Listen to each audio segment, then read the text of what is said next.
Let me start by asking this question, fellow Kenyans. How did the President of the Republic of Kenya, that is Dr. William Arap Kipchirchir Samoei Ruto, get hold of Raphael Tuju'S land and properties title deed?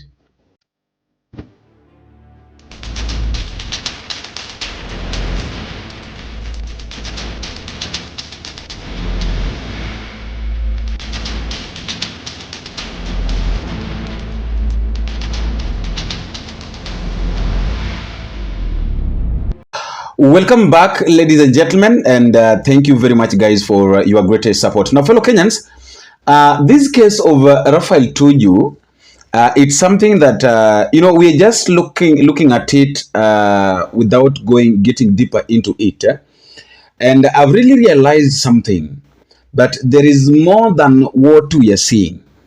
There is more than what we are hearing, and there is more than what meets the eye. Now, why am I trying to say this, or why am I trying to talk about this? In this video, I want us to talk about some of the unfolding things that are happening around the story of Raphael Tuju'S illness, Raphael Tuju'S land and title deed, and William Ruto's involvement in this. Because we're just saying that, oh, William Ruto ni kama anajua, but we've not gotten into, we've not discussed deeper into why are we saying that William Ruto might be involved in this, or is it just a game, to make Kenyans concentrate on this and forget about what is happening on the other side, or is it something that is it a political driven thing? Because basically everything that happens in the lives of politicians, majorly they're normally politically driven things. But now I want us to get deeper into this and ask ourselves, why, if at all it's a politically driven thing, why is it so? You understand? But before we do that, fellow Kenyans, I humbly request you that if at all you're meeting for the first time, don't forget, click the subscribe button. You can as well you can share, drop me your comment in the comment section.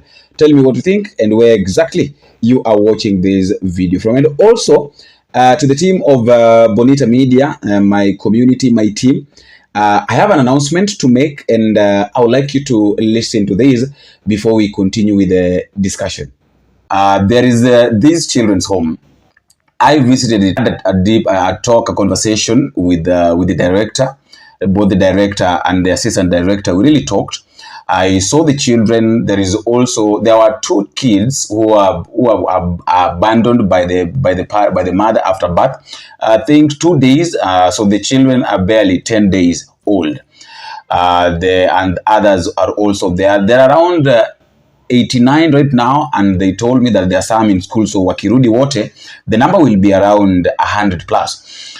So we really talked, and they told me that if you can help us, if you guys can help us in 1, 2, 3 things, we'll be really glad to, and we'll really appreciate. Of course, we know very well that this is something that one person cannot do. Kukaa na watoto wote, hata useme uko na only one source of help, it's something that it's impossible. So after that, I had a brief talk. Nilikaa na watoto, the few that nilipata, wengine nilipata kama wanalala. I just talked to the few, I interacted with the few of them, just kids here and there. And I said that, I told them that I have a team which I know that will respond, and after they've responded, I'll get back to you with what they give me. So I just have to request you guys, you are 50 shillings, you are 100 shillings, you are 200 shillings, you are 300, 400, 500 shillings, you are 1,000.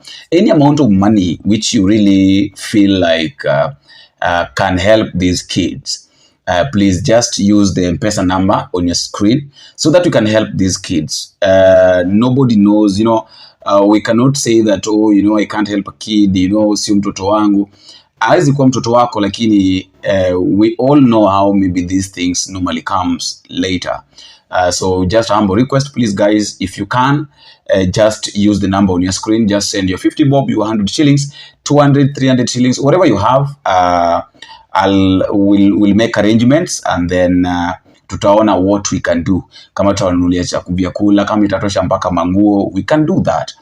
It's something that they requested that we do, because saa zingine although watoto walali njaa, But sometimes I talk to the director told me that sometimes they really struggle how they can get food for the kids. You know, the kids needs to be happy and all that. Actually, the kids were very happy seeing me. They were saying, the director told me that wanapenda sana wakati mtu amekuja kuwaona mtu mwingine mgeni apart from wale wenye wamezoea, because they feel that they are really loved indeed. So please, that is the project that we have this month. I would request you that please, I'm humbly requesting you that let us do this for the sake of these kids. Wale wenye walikuwa wanasema kwamba pesa yangu siwezi peleka kanisani kwa tithe, eri nipeleke kwa children's home. Now we have a project. Please just come through and we see what we can do. Now that is the plan, that is the project that we have. I will request you, and let me say thank you very much for those who've already sent theirs. I've received your 500, your 1,000, your 50 bob, your 100, your 200 shillings. I've already received it, and just keep on coming. Those who are still sending, please just continue sending your money so that at least we can just help these kids. You know, our intention is to help these kids. The work that the people that are living or staying with them, the directors and everybody, they're doing a very wonderful job, and they also need a hand. They can't manage this on their own. They need a hand. They need help every now and then. So for those who are willing to come and help in such a situation, please let us come together and help these kids, and at least make sure that they get something that they can either eat, and at least some clothes that they can wear.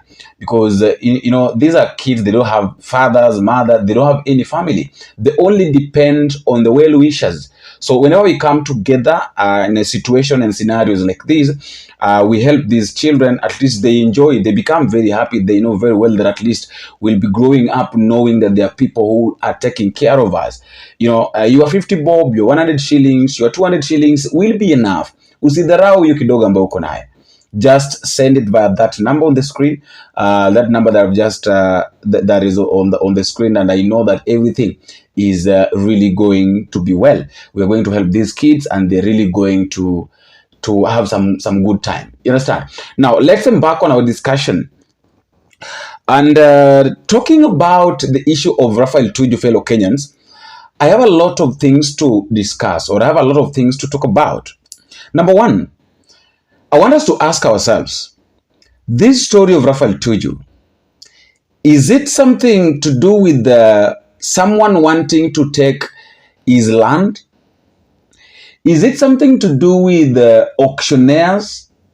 Is it something to do with the debts that he has? Or is it something to do with politics?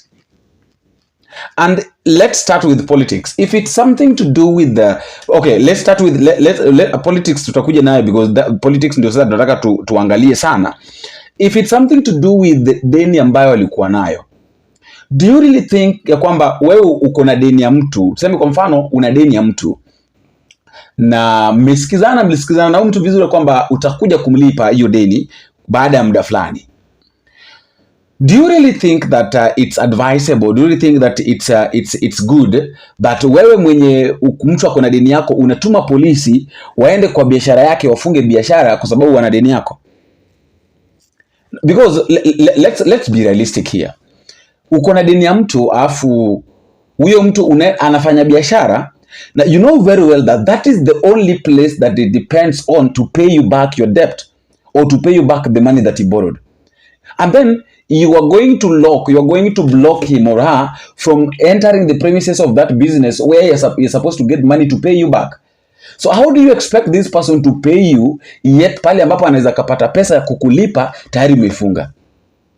Let's just be honest with ourselves and realize, let's just open our eyes and know very well that this thing is beyond mambo na deni yenye Tuju alikuwa nayo. And the truth of the matter is, hakuna mtu ambaye upitia situation kama hii na huwa anabaki wa kawaida. That is why you'll find that Raphael Tuju right now is really depressed. That guy is completely depressed, and there is nothing, literally there is nothing. Hata venye anasikia, hata ukiona, imagine up to now mtu ako hospitalini.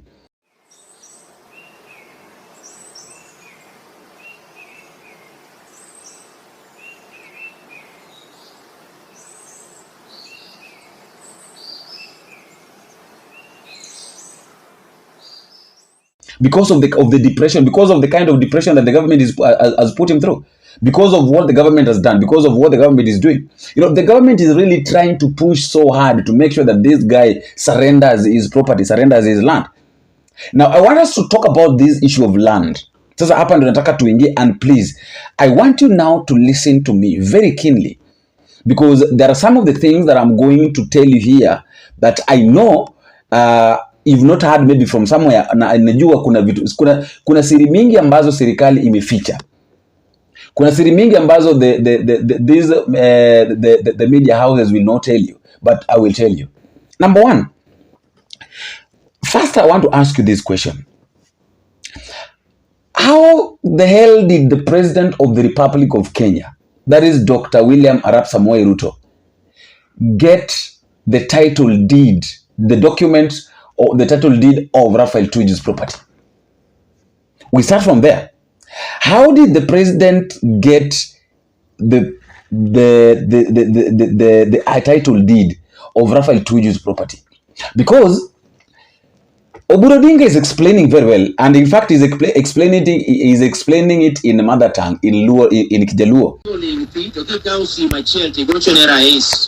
Ruto kawuono ni Tuju'S sando. Ni machi ni nyalo dok piny matin. Iwacho ni ilinki. Ago matimre party leader kendo jatend piny Luo. Sami sando Uhuru. Uli no okalinki. Nyicha ni gino yudo kawan Mombasa. Mane wach no wuok na yudo kane wan Mombasa. Utina molo nogo na timu. Kakona ni polisi di oluoro Tuju. Ni to ni munda walusi gi rais oginene. Rais o intervene gol kanyo. Kaita kasi magone rais. Anini kati mogi moko wiyo ngene okalanta ga. Ano kaero ga gi nilando midwaro go publicity. Yes, you do. Ana uone manago simo ni president ne rais kapenje. Yes. Nto wach Tuju to betnano. Tuju to kona nto ana matimre. Akore ne polisi oluoro kanyo. Nto kata koto wada gionge go. Ito eno wach mar gowi manere ni tiendo. Yes. Kuro nona ne wach no. Ito kaburo matin to kuro oro na message. Yes. Uka oro na photocopy. Yes. Mar ginene mar title deed. Yes. Mar ngato. Ma no saying upload no. Yes. February gamokado.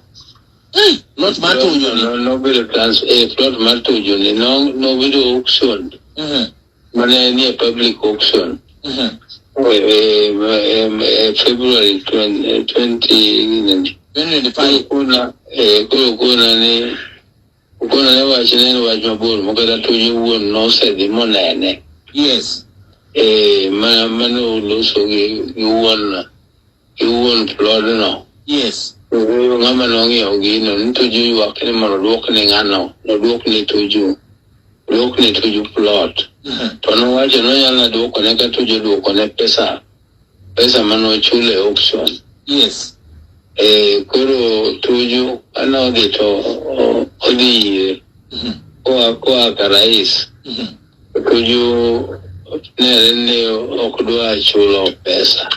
Eno dwa ni mondo lokne title deed. Chal mano ok dwa chulo pesa mane ng'ani ogolo ka chulo auctioneers gi eki. Okay. Koro mano koro ng'ale mosebedo ka yware kode. Koro gini kane rais koro ochopo koda koda negise koda nere wang' gi Tuju. Koro an koro naparo ni koro an koro dang adhi ni koro adhi chung kanyo adwachane mondo nena ni koro ginene. Mane koro nena ni an bila chung gi wuon Luto achung kode gina donje manono minyaka rais gwena loso. Okay. For those who understands Kijaluo, you will interpret for us better at the comment section. But this is what Uhuru is saying. Uhuru is saying that when the issue of Raphael Tuju, he was called from, I think with one of the, I think it was a Radio.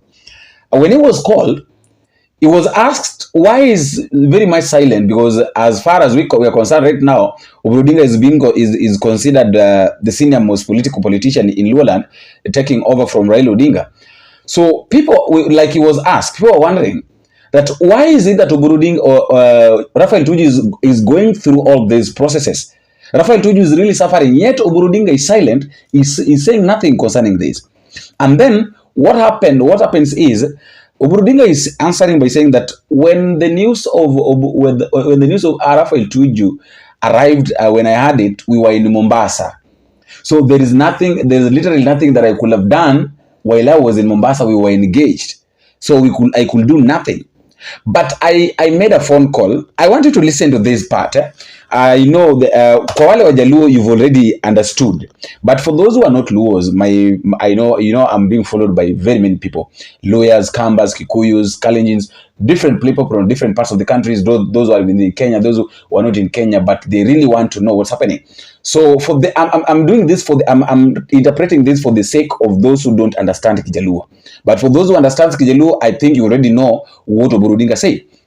Now, this is what Uhuru is saying. Uhuru is saying that immediately I got that information. I immediately got that news from Otiende Amolo. In fact, he's saying that Otiende Amolo is the one that contacted him. Now, immediately I got information from Otiende Amolo. I called the president. Listen, I called the president. And when I talked to the president about Raphael Tuju's situation, telling the president that there are police officers surrounding Raphael Tuju's property, demanding that he evacuates the place, simply because of the DNA and all that he has. Uhuru is saying that William Ruto told him that case of Raphael Tuju is complicated. Now, and then now what is surprising me as Boni is this. Immediately after that, Uhuru is confessing that William Arap Kipchirchir Samoei Ruto, the president of our Republic of Kenya, sent Uhuru the title deed, a document of a title deed of Raphael Tuju's property. So my question is, how did the president get hold of the title deed of Raphael Tuju if he's not the one involved in taking the land, the 21 acres of land of Raphael Tuju? You know, I want us to agree here. This is not a matter of, William Ruto, Mara Suji, This is a matter between truth and false. But now we are saying, I want us to say the truth. The truth of the matter is, there is something that the president knows concerning what is happening to Raphael Tuju. And that is why he's going to Nyanza. Na watu wa Nyanza pia ni wapumbavu, jinsi ambavyo yalisema mwenyewe that watu wa Nyanza ni Wajaluo, ni wapumbavu, ni wajinga. Their hearing is lying to them by saying that at this point, what Raphael Tuju needs true friends. So if you are a true friend of Raphael Tuju, you are in Nyanza.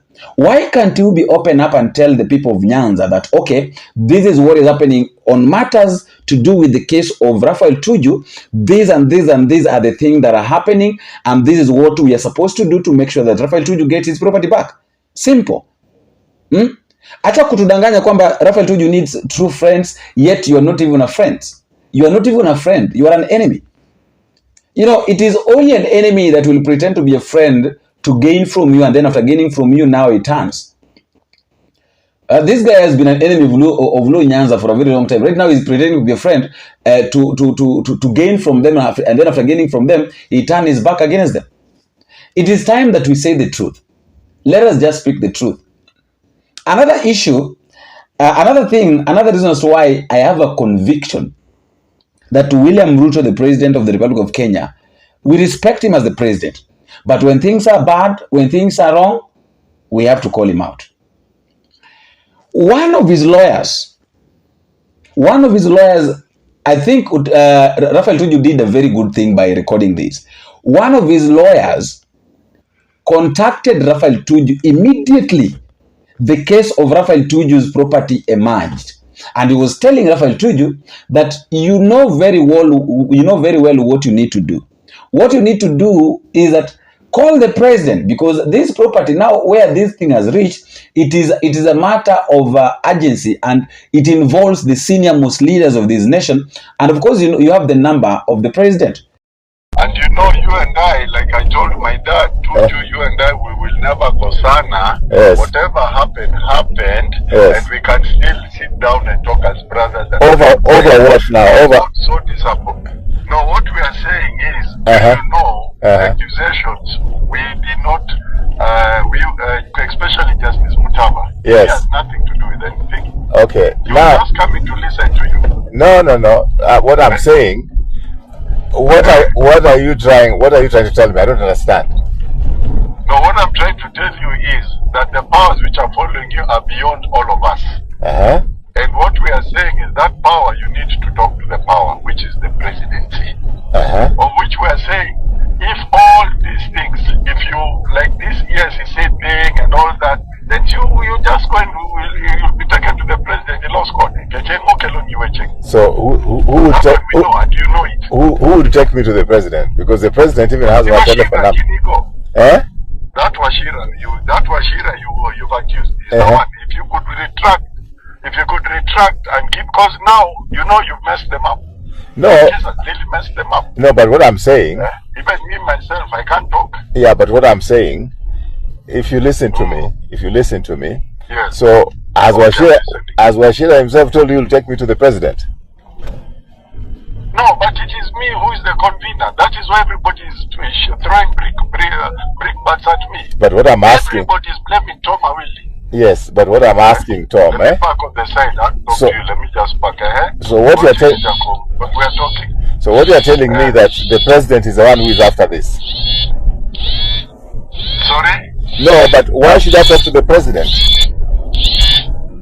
Because if the president wants to talk to me, he has my number. No, we're not saying that. You see, it is the other way around. Yes. All we are saying is, Jacob, one kakawa you are good. There's one thing you must agree. You're the only one in Loka, Nairobi, Mochungi, Dede, Manigi Port, Kakaminko. These are things which we might not get ourselves directly, but we're inherently proud of such things. Yes. You and I, you've done for me big things. I will never forget. When I was in trouble with the Ugandans, you hosted me there.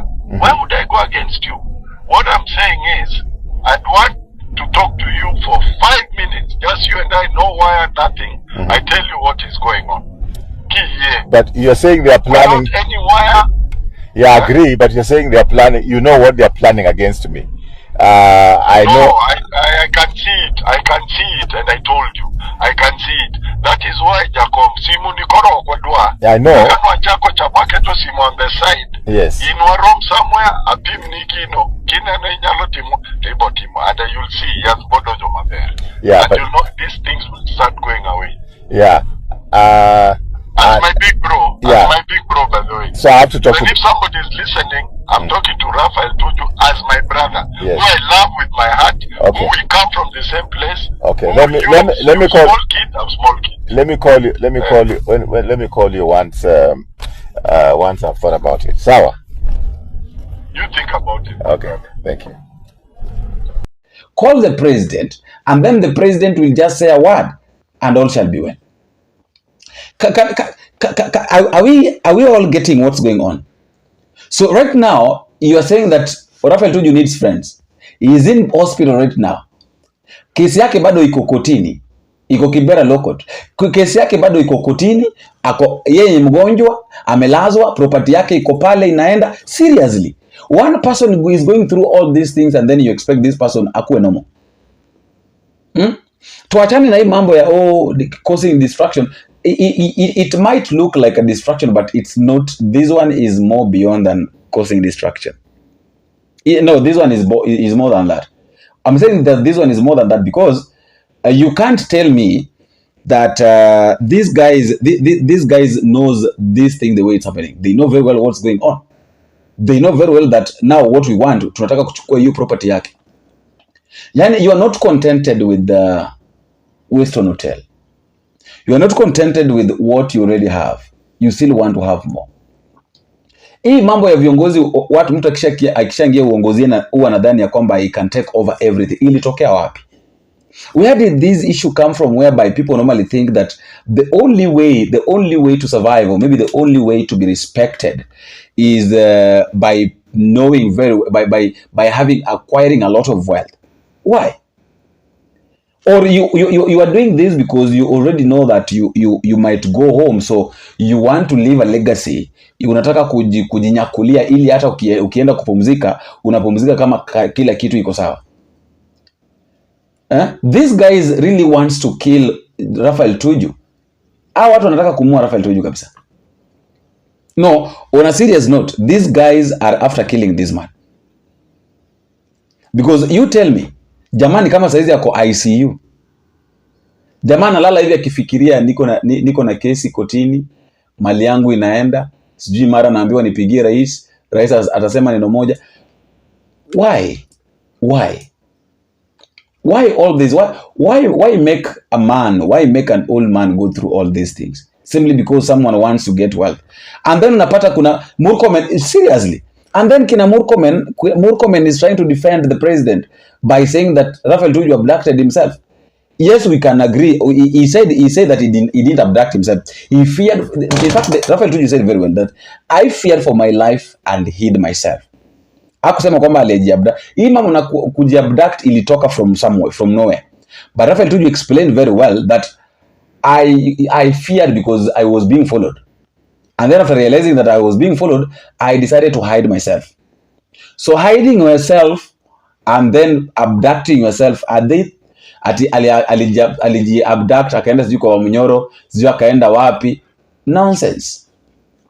There are some of the things that our politicians do, or our politicians say, that sometimes you sit down and you wonder, really, where did this one come from, and how are we really going to solve this? How are we really going to handle this?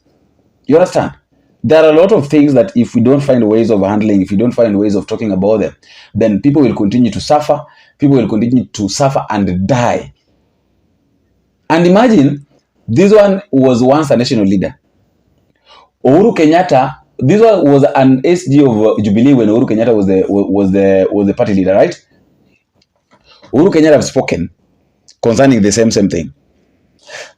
That Raphael Tuju is not supposed to go through what he's going through right now. Kabisa? That Raphael Tuju hapaswi. Hapaswi kuenda, because right now we can really confirm that Raphael Tuju is half dead. Raphael Tuju ni kama mtu ambaye tayari amekufa. Because hiyo situation ni mtu anapitia. What do you think, fellow Kenyans? No, what can you say? I would really like to know what you say, or what you are saying concerning this. You tell me. My biggest worry and my biggest question is, how did the president of the Republic of Kenya get hold of Raphael Tuju's land, properties, title, deed? Let me know what you think in the comment section, and please don't forget to drop me a comment, tell me what you think, where you're watching this video from, and also don't forget to subscribe.